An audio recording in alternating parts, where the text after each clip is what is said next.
Hello दोस्तों, नमस्कार। हर हर महादेव। स्वागत है भक्तों आपका हमारे भक्ति चैनल पर। हर हर महादेव। भक्तों, क्या आपने कभी सोचा है कि भगवान शिव के हाथ में जो त्रिशूल है उसकी उत्पत्ति कैसे हुई? क्यों शिव का तीसरा नेत्र खुला और कामदेव भस्म हो गए? ये कोई साधारण कथा नहीं है, बल्कि गहरे रहस्यों से भरी कथा है। आइए इस अलौकिक कहानी को भक्ति भाव से सुनते हैं।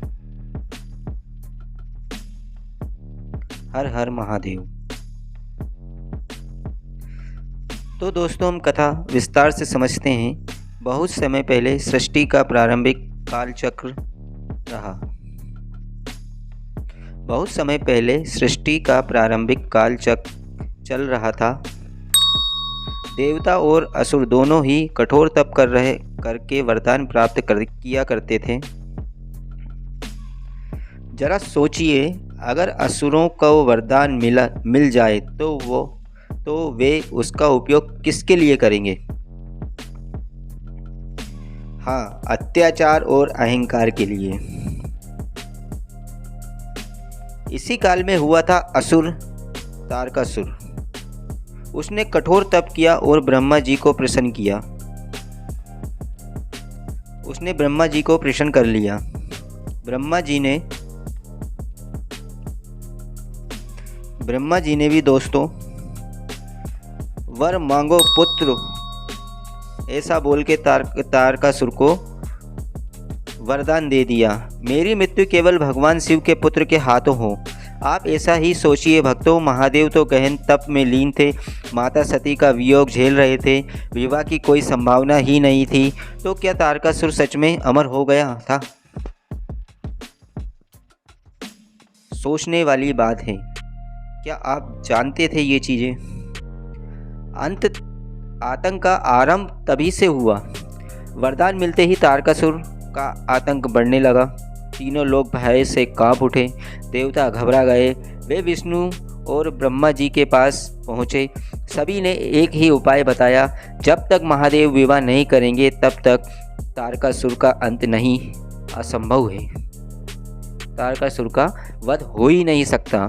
लेकिन भक्तों, समस्या यह थी कि महादेव समाधि में लीन थे। उनका ध्यान संसार से हटाना किसी के लिए भी आसान नहीं था। माता पार्वती का संकल्प। देवताओं ने हिमालय की पुत्री माता पार्वती जी से निवेदन किया। उन्होंने कहा, देवी केवल आप ही महादेव को तप से बाहर ला सकती हैं। माता पार्वती जी ने तपस्या शुरू कर दी। वर्षों तक उन्होंने कठिन व्रत किए, केवल पत्तों पर जीवित रही। उनकी भक्ति देखकर हर कोई आश्चर्यचकित हो गया।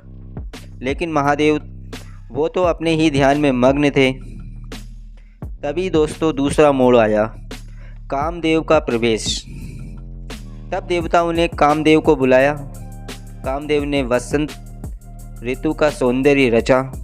फूल खिले, सुगंध फैली, वातावरण मधुर हो गया। सोचिए भक्तों, वह क्षण कितना अद्भुत रहा होगा।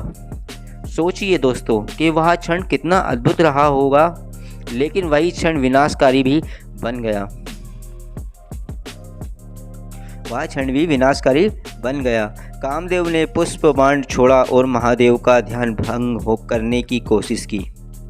महादेव ने आंखें खोली और तभी उनका तीसरा नेत्र प्रकट हुआ। उस नेत्र से अग्नि ज्वाला निकली और कामदेव उसी क्षण भस्म हो गए। पूरा ब्रह्मांड भय से कांप उठा। त्रिशूल का प्रकट होना। तब एक घटना और हुई थी। कामदेव के भस्म होने के बाद उनकी राख से एक दिव्य तेज निकला। वह तेज शिव जी के हाथों में समा गया और एक शस्त्र का रूप ले लिया। हाँ भक्तों, यही था त्रिशूल। महादेव बोले, यह त्रिशूल समय का प्रतीक है।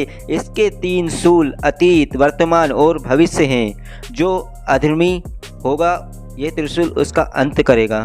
जो अधर्मी होगा उसका नाश यह त्रिशूल करेगा। दोस्तों, महादेव ने, भगवान भोलेनाथ ने यह वरदान दिया था।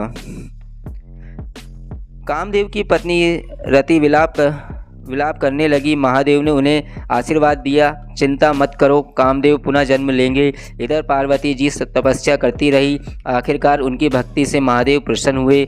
दोनों का विवाह हुआ और उनके पुत्र कार्तिकेय का जन्म हुआ। भगवान कार्तिकेय ने बड़े होकर तारकासुर का वध किया। देवताओं की मुक्ति हुई और धर्म को पुनः स्थापना हुई। तो भक्तों, यही है महादेव के त्रिशूल की उत्पत्ति की कथा। यहाँ हमने सिखाती है कि धर्म की रक्षा के लिए महादेव हर युग में मार्ग निकालते हैं। त्रिशूल केवल शस्त्र नहीं बल्कि समय और सत्य का प्रतीक भी है। जो भी श्रद्धा से भोलेनाथ का स्मरण करता है उस पर उनकी कृपा सदैव बनी रहती है। तो आइए हम सब मिलकर ऊंची आवाज़ में बोले हर हर महादेव। वीडियो अच्छी लगे तो चैनल को लाइक और सब्सक्राइब ज़रूर करें। धन्यवाद। हर हर महादेव, हर हर महादेव दोस्तों।